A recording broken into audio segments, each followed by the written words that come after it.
Well, welcome in to a new week and a new month. Thomas Miller on the Fun Astrology Podcast. It's Monday, June 1st. Thanks for joining us. Glad you stopped by.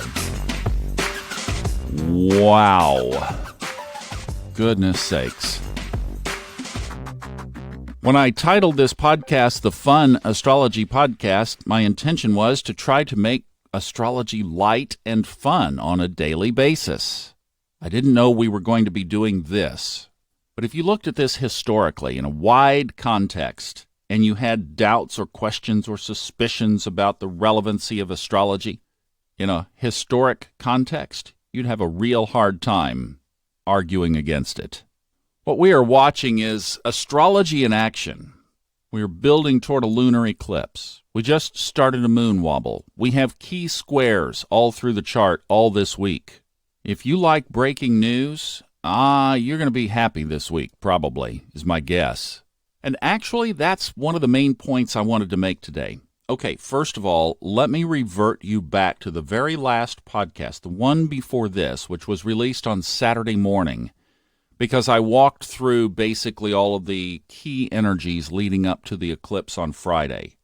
And it's in the context of why are we in this energy? So we talk about the square to the sun with Mars, and we talk about the moon wobble, and we talk about the eclipse on Friday. So check out that podcast, and that will be the coverage of all of that. I'm going to overlay on that today. The other thing I'm going to do for you guys, I'm going to be finishing, I'm so excited. I'm going to be finishing the Book of Air, Stephen Forrest's audiobook, The Book of Air. I will finish the reading, the narrating on it today. This has been quite a series, quite a book.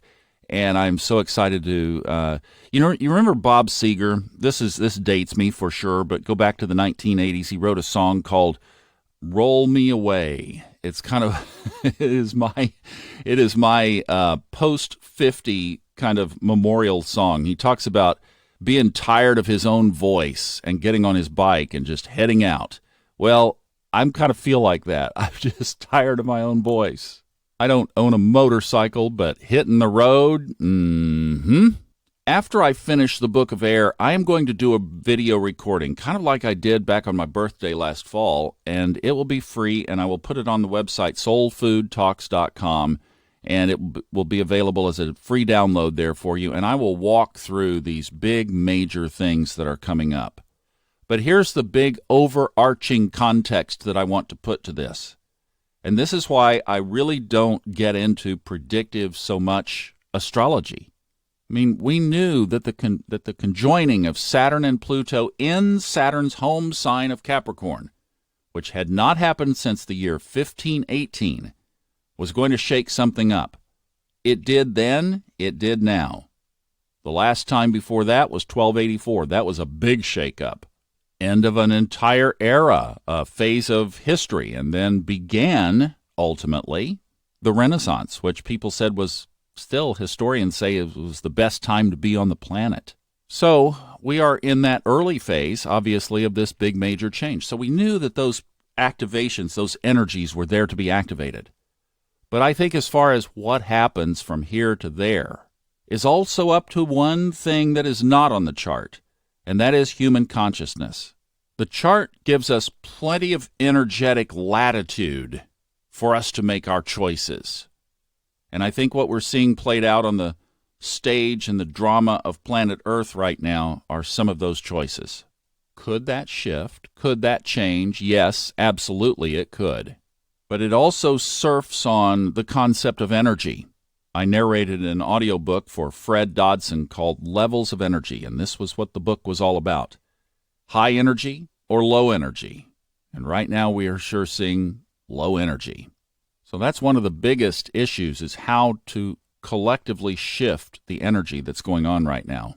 If we do, the chart will lead us to a higher outcome. If we don't, the chart has plenty of stuff in it that we ain't going to like. So let's talk about some of that stuff real quick for this week. We mentioned it yesterday. So like I said, I'm not going to over-elaborate on that, but we do have we have this prevailing square between Mars and the Sun. That builds towards Thursday. So basically we're crescendoing all of this on Friday with the eclipse. Now, we also have a couple of other squares and some oppositions that are worth mentioning here, too. The moon is in this trigger position. So that's why I'm saying, those of you who like breaking news headlines, stay tuned. All right, today, in addition to the square between Mars and the Sun that we mentioned yesterday, we also have this sesquisquare, that's a 135-degree aspect, between the Sun and Jupiter and Pluto. That one makes me gulp. Ooh. Pray for peace is what comes to my heart as I think about that one. That's what's there today, primarily. It gets really interesting tomorrow. So the moon is in Libra today and tomorrow. Tomorrow it moves into the third decan, the third, if you will, 20-degree range of Libra on into Scorpio. And from there it throws that same 135-degree aspect back to the Sun. So now we've got the Sun aspecting Jupiter and Pluto with that 135. Now we've got the moon doing that to the Sun. The moon also throws that same 135 to Mars, and then just a good old-fashioned 90-degree square to the big three, being Saturn, Jupiter, and Pluto. So I've got to say, I mean, the moon being a trigger, tomorrow, really even the next, say, 48 hours, the next couple of days could be very interesting. And again, consciousness having its seat at the table, but the energy is also there. By Wednesday, that lunar energy clears for Wednesday and Thursday, and then it culminates with some pretty just incredible aspects going on Friday during the eclipse. Here's the game plan. We cannot change collective consciousness without changing individual consciousness.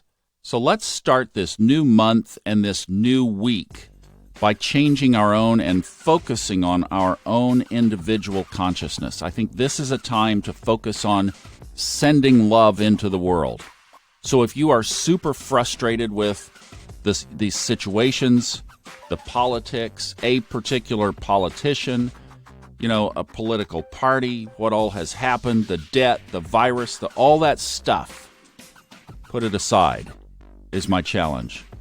Let's set it aside and let's focus on love and peace. Let's focus on things that are high energy. Let's focus on things of value. Let's not get down in the mud this week. If your favorite source of mud is Twitter or Facebook, get off for the rest of the week. This is a really critical week, guys. This eclipse is a big deal energetically.